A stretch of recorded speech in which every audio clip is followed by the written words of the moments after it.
मालविया के सुर आजकल जरा बदले बदले से हैं। अब भला हो भी क्यों ना, जिस पार्टी का दामन उन्होंने थामा है उसकी रीति नीति में तो रचना और बसना ही पड़ेगा। अब इसमें गलत भी आखिर क्या है? इतने सालों से जहां थे, जिसके साथ थे, उससे बेवफाई करके दूसरी पार्टी के पास जाकर अपने दुखड़े तो रोने ही पड़ेंगे ना। ऐसी ही बेवफाई मालविया ने की कांग्रेस के साथ और अब भाजपा के पास जाकर अपने टूटे दिल पर मरहम लगाने की कोशिश कर रहे हैं। और वहां जाते ही जो दो नए शब्द उन्होंने सीखे हैं वो आए हैं राम मंदिर और सनातनियों पर चोट, यानी सनातनी नाराज हो जाते हैं। इस तरह की बातें अब मालविया के मुंह से पहले सुनी हो या न सुनी हो, अब वो जरूर करते हैं। भाजपा में शामिल हुए कांग्रेस के पूर्व मंत्री महेंद्रजीत सिंह मालविया ने कहा कि जब राम मंदिर के ताले राजीव गांधी ने खोले थे तो क्या कांग्रेस वालों के दिमाग में भूसा भरा था? वो चाहते तो कह सकते थे कि मंदिर बना है, हम भी यही चाहते थे। उस रामलला का मंदिर तो बन गया, लेकिन इस मंदिर के ताले किसने खोले थे? राजीव गांधी जी ने। और जब राजीव गांधी जी ने ताले खोले थे तो कांग्रेस का दिमाग था या इनके दिमाग में भूसा था? बांसवाड़ा जिलाध्यक्ष के डोटासरा को लेकर पूछे सवाल पर भी उन्होंने कह दिया कि वो तो पागल है। अगर मैंने विधानसभा चुनाव में पार्टी के खिलाफ कैंपेनिंग की होती तो कांग्रेस की 4 सीटें कैसे आ जाती? मैं तो पीएम मोदी की लहर में भी जीता हूं, फिर कांग्रेस कैसे नहीं जीत पाए? अगले 15 दिनों में मुख्यमंत्री भजनलाल शर्मा यहां होंगे और कांग्रेस की आधी से ज्यादा फौज भाजपा ज्वाइन करेगी। पागल है वो तो, किसको हराने की बात की भाई बता। बांसवाड़ा में मालविया के स्वागत में भाजपा कार्यालय के बाहर सभा का आयोजन किया गया। दोपहर 3 बजे शुरू हुई सभा 2.5 घंटे तक चली। इसमें मालविया ने कांग्रेस पर जमकर हमला बोला, मालविया ने रोड शो भी किया और इसमें भाजपा कार्यकर्ताओं ने जमकर नारेबाजी की।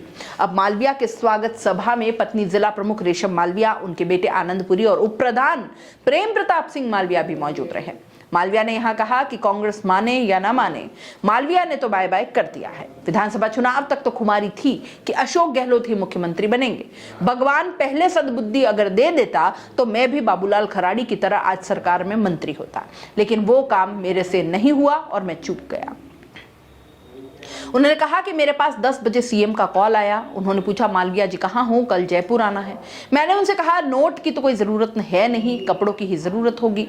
कपड़े लेकर निकल गया और फिर मुख्यमंत्री ने कहा कि आपको दिल्ली जाना है, मैं चाहूं तो आपको हवाई जहाज से ले जा सकता हूं, लेकिन अगर ऐसा किया तो ये मीडिया वाले सब रंग देंगे और आपकी सदस्यता रुक जाएगी। इसके बाद सीएम प्लेन से गए और मैं अपने तरीके से गया।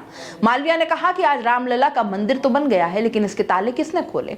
इसके ताले राजीव गांधी ने खोले थे। फिर कांग्रेस का दिमाग था या इनके दिमाग में भूसा था? वो सीधे कहते कि मंदिर बन गया है भाइयों, जिसकी मर्जी पड़े उसे मंदिर में दर्शन करने जाना चाहिए। उन्हें यानी कांग्रेस को सबको छूट देनी चाहिए थी और ये कहते कि मंदिर में तो नहीं जाना चाहिए। आदिवासी जब सुबह उठता है तो अपने पिता को भी राम राम कहता है। आप यानी कांग्रेस कहती है कि राम को मत मानो, कोई कहता है कि राम काल्पनिक है। बांसवाड़ा में तो मां त्रिपुरा सुंदरी है, बेणेश्वर धाम है, यहाँ भगवान को नहीं मानेंगे, ये कैसे संभव है? मालविया ने कांग्रेस प्रदेशाध्यक्ष गोविंद सिंह डोटासरा पर भी हमला बोला। भाजपा जिलाध्यक्ष लाभचंद पटेल ने प्रदेशाध्यक्ष डोटासरा के बारे में जब सवाल किया तो मालविया ने बोला कि वो तो पागल है। उन्होंने पार्टी कार्यालय में कहा कि मेरी ज्वाइनिंग से कांग्रेस पार्टी कांप गई है। रघुवीर मीणा कहते हैं कि मुझे मालविया ने हराया, तो मैं कहता हूं कि वो तो बरसों से हार रहे हैं, इसमें मेरा क्या कसूर है? मैं तो पीएम मोदी की लहर में भी जीत के आया विधायक हूं। जब मैं जीत सकता हूं तो तुम क्यों नहीं जीत सकते? डोटासरा मुझे कहते हैं कि मैंने कांग्रेस के खिलाफ विधानसभा चुनावों में प्रचार किया। अगर मैंने कांग्रेस के खिलाफ प्रचार किया होता तो ये 4 सीटें कैसे आ गई? आपका क्या कहना है मालविया के इस तरह से पूरे पलटी मारने पर और अब उनकी जो बदले बदले सुर हैं उस पर आप क्या सोचते हैं? अपनी राय कमेंट बॉक्स में जरूर लिख भेजिए और जाते जाते चैनल को लाइक, शेयर और सब्सक्राइब